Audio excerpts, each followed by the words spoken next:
Hola, ¿cómo estás? Mi nombre es Francesc Fornieles y en este vídeo vamos a resolver un problema, un ejercicio de compensación de energía reactiva para entender un poco los conceptos de por qué es importante la necesidad de compensar la energía reactiva y cómo afecta eso pues, tanto a la eficiencia como a la estabilidad del sistema eléctrico. ¿De acuerdo? Entonces, vamos a plantear un sistema muy sencillo, ¿vale? No es necesario hacer grandes ejemplos para entender la importancia de la compensación de energía reactiva.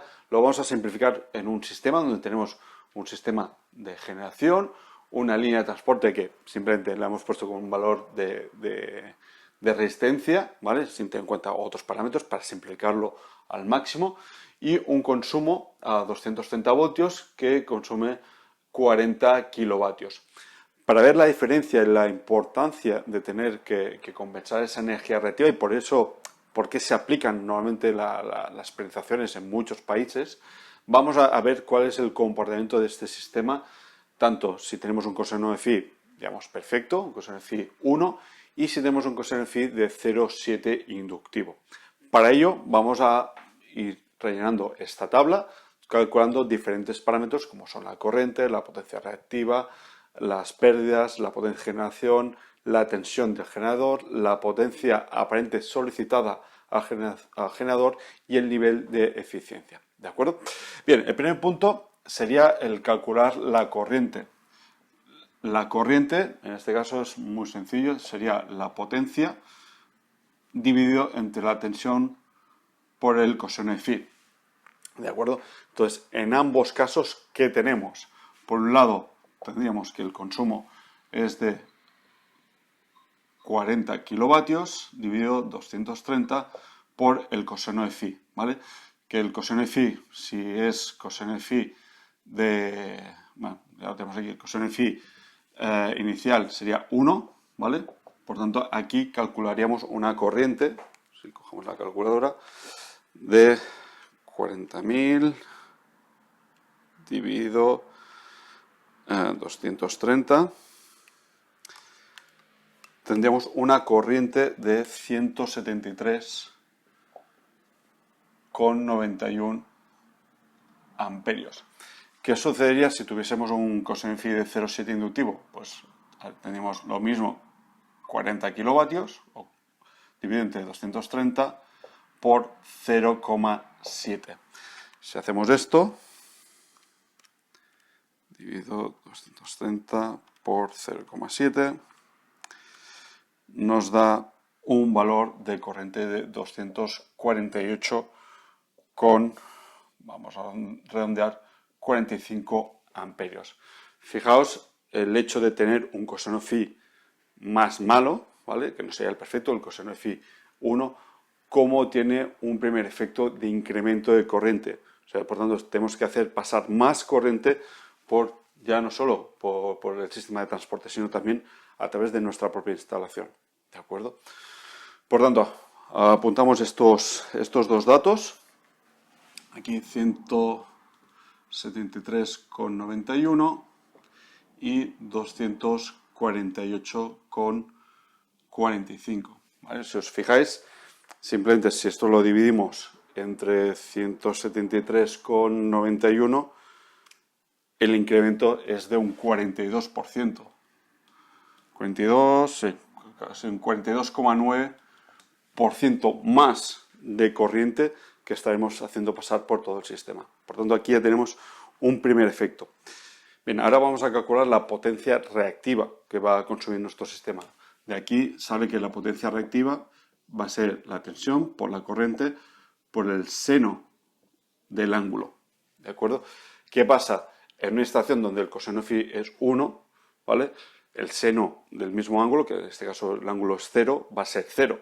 Por tanto, para una instalación donde tenemos un coseno phi 1, la potencia reactiva que está demandando nuestro sistema va a ser 0. ¿De acuerdo? Sí, es fácil, ¿vale? No es más complicado que eso. Ahora bien, en el otro caso donde tenemos un coseno phi de 0,7, aquí sí que vamos a tener que calcular la tensión, que es 230, por la corriente, que hemos dicho 248,45, por el seno del ángulo, que es 0,714, ¿vale? O sea, aquí, si cogiéramos simplemente la calculadora y hacéis la inversa del coseno de 0,7, os saldrá el ángulo, que más o menos son unos casi 45 grados, y aplicáis el seno, ¿vale? Y aquí os saldrá que es el seno de este ángulo es 0,714. De aquí nos sale que en total la potencia reactiva que está consumiendo nuestro sistema es de 40,8 kilovoltiamperios reactivos. O sea, tenemos un consumo de potencia reactiva prácticamente el mismo que la potencia activa que está consumiendo nuestro sistema. Por tanto, aquí tendremos 40,8 kilovoltiamperios reactivos. ¿De acuerdo? Bien, el tercer punto que vamos a calcular son las pérdidas. Básicamente las pérdidas en la parte de transporte, desde nuestro consumo hasta nuestro sistema de generación que hemos hecho en este ejemplo. Básicamente las pérdidas, para simplificarlo también, vamos a contar únicamente las pérdidas por efecto Joule, ¿vale? Que las pérdidas por efecto Joule va a ser igual a la parte de la componente resistiva, la resistencia, por la corriente al cuadrado, ¿vale? Y por tanto aquí tenemos los datos, ¿vale? Los datos que hemos calculado antes. En el caso de coseno phi 1 tendríamos 0,1 ohmios, que nos lo está dando el ejemplo, multiplicado por 173,91 al cuadrado. Y en el caso de coseno phi 0,7 inductivo tendremos 0,1 multiplicado por 248,45 al cuadrado. ¿De acuerdo? Entonces, si cogemos la calculadora, vamos a tener 0,1 por 173,91 al cuadrado.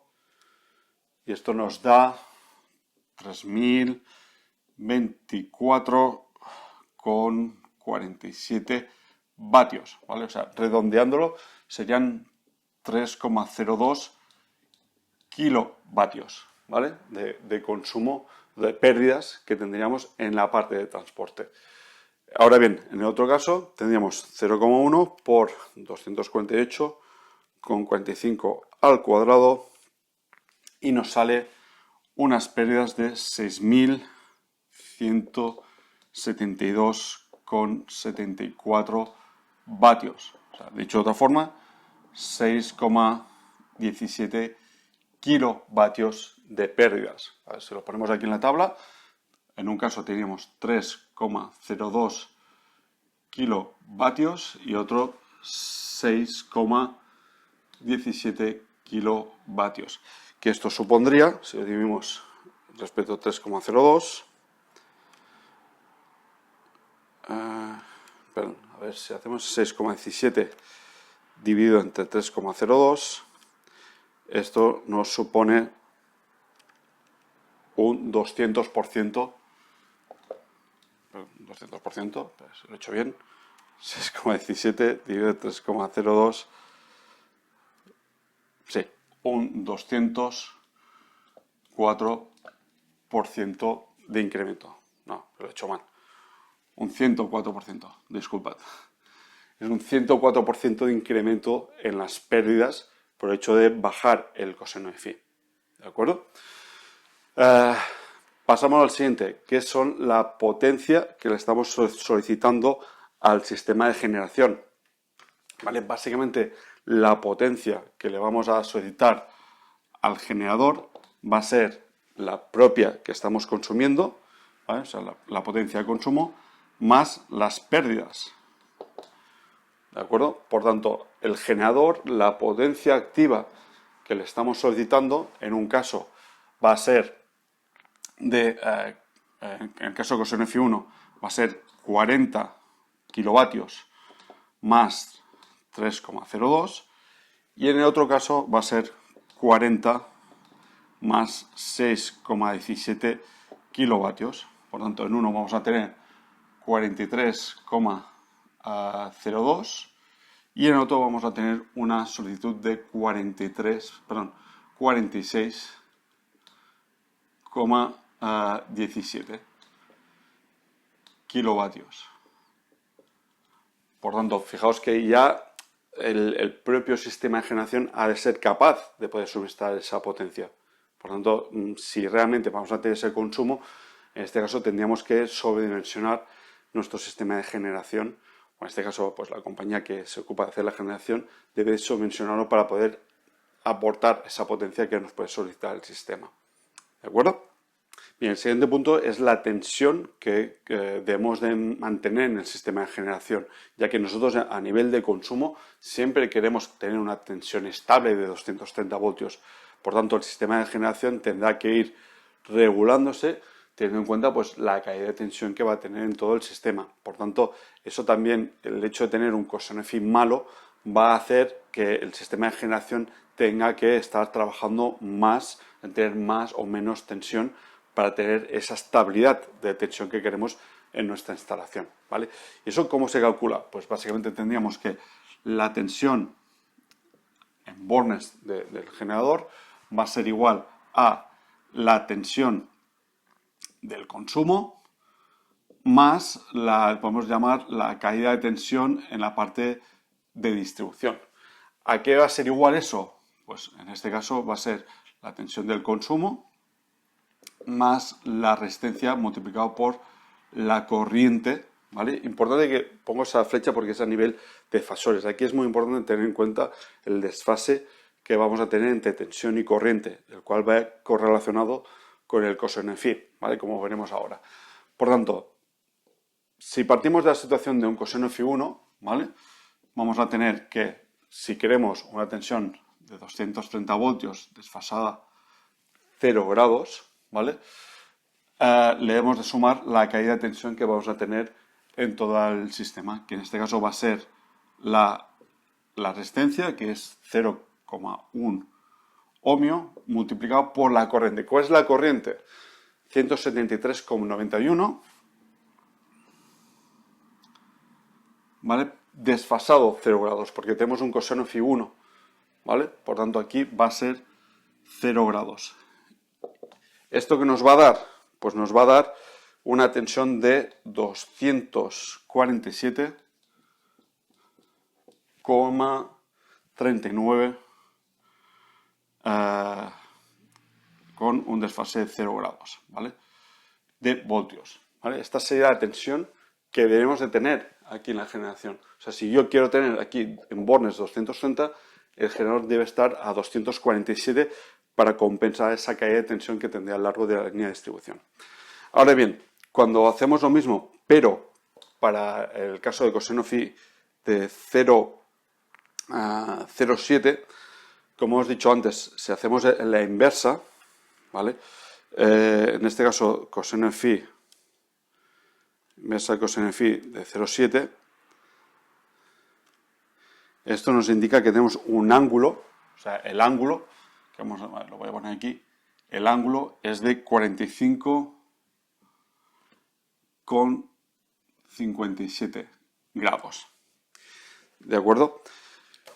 Al ser inductivo significa que la corriente va a ir atrasada a la tensión, ¿vale? Por tanto, luego cuando lo pongamos en fasores vais a ver que ese ángulo lo voy a poner en negativo. Por tanto, haciendo el mismo ejercicio que hemos visto antes, nos quedaría que la tensión de generación, en este caso sería la tensión de consumo, bueno, ya lo pongo directamente, ¿vale? Que sería 230 con un ángulo de 0 grados, más, en este caso, 0,1 ohmio multiplicado por 48,45 y un desfase de menos 45,57 grados, ¿vale? Si desarrollamos eso, ¿vale? A nivel de componentes cartesianas, nos va a quedar una tensión de 247,39. Fijaos que es la misma que teníamos con coseno phi 1, menos la componente, digamos, imaginaria de la tensión, que sería de 17,74 voltios. Y esto, si lo pasamos al componente polar, igual que el caso anterior, nos quedaría una tensión de 248 con un desfase de menos 4,1 grados, ¿vale? Fijaos que en este caso el incremento de tensión es muy ligero, o sea, en este caso estaríamos hablando de prácticamente 0,6 voltios, ¿de acuerdo? Pero ponemos esto en situación en una línea de transporte, ya no estamos hablando de voltios, sino de nivel de kilovoltios. Y por tanto, un coseno phi muy malo implicaría que tendríamos que subir mucho más la tensión al inicio en la parte de generación para tener una tensión estable en nuestro punto.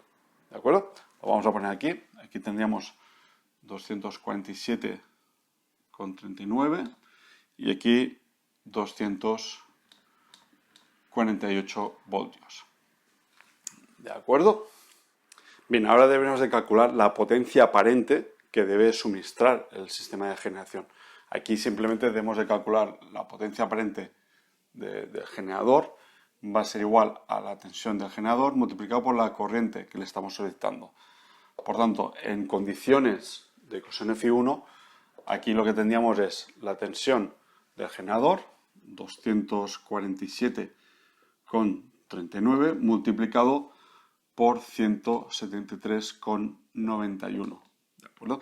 Si calculamos esto, 247,39 por 173,91 nos va a dar una potencia de 43, bueno, vamos a dejarlo así, 43,02 kVA, kilovoltiamperios. Ahora bien, en el otro caso tendríamos una tensión de 248 multiplicado por la corriente de 248,45 amperios. Si hacemos esto, 248 multiplicado por 248,45 nos da una potencia aparente de 61,61 kilovoltiamperios. ¿Vale? Lo pongo aquí, 43,02 kilovoltiamperios y 61,61 kilovoltiamperios. Que esto equivaldría a tener un incremento de 43,02. A ver, hacemos 61,61 dividido 43,02. Tendríamos un incremento del 43%. ¿Vale? Fijaos que implicaría que tendríamos que tener un sistema de generación prácticamente un 50% más de potencia por el mero hecho de bajar un consumo a un coseno phi de 0,7.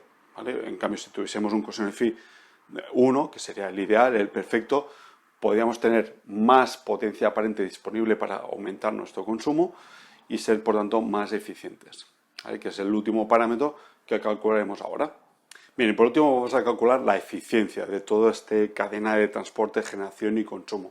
Básicamente la eficiencia, ¿vale? Que le damos EF de eficiencia, va a ser la relación entre la potencia consumida respecto a la potencia solicitada al generador por 100. ¿Vale? Por tanto, estos valores ya los tenemos. ¿Vale? Tenemos que nuestro consumo es de 40 kilovatios, ¿vale? Respecto a la potencia que le estamos solicitando al generador, que es de 43,02 kilovatios. En este caso, de coseno Fi1, ¿vale? Por 100, que siempre me lo dejo, ¿vale? En este caso, aplicando esta relación, tenemos que 40 dividido entre 43,02 nos queda una eficiencia de aproximadamente el 93%. Ahora bien, en el caso de coseno phi 0,7 inductivo, vamos a tener 40 kilovatios dividido una potencia aparente que estamos solicitando, que es de 46,17. 46,17 kilovatios por 100. ¿Vale? Y en este caso vamos a tener que 40 dividido entre 46,17 nos va a quedar una relación del 86,6%. Fijaos que aquí estamos teniendo una caída de eficiencia de más o menos de un 6% por el mero hecho de tener un cosenfree más malo, ¿vale? Puesto aquí, tenemos aquí una eficiencia del 93% y aquí una eficiencia del 86,6%, que esto sería un menos 6,4% aproximadamente en la eficiencia de todo este sistema de consumo, distribución y generación que tenemos. ¿De acuerdo? Bien, eso es todo. Es un poco un ejercicio, resumen muy simplificado para entender los diferentes parámetros y la importancia que tiene la compensación de energía reactiva. Y ya sabéis, os agradezco mucho vuestros likes, que os suscribáis sobre todo, y nos vemos en el siguiente vídeo. ¡Hasta luego!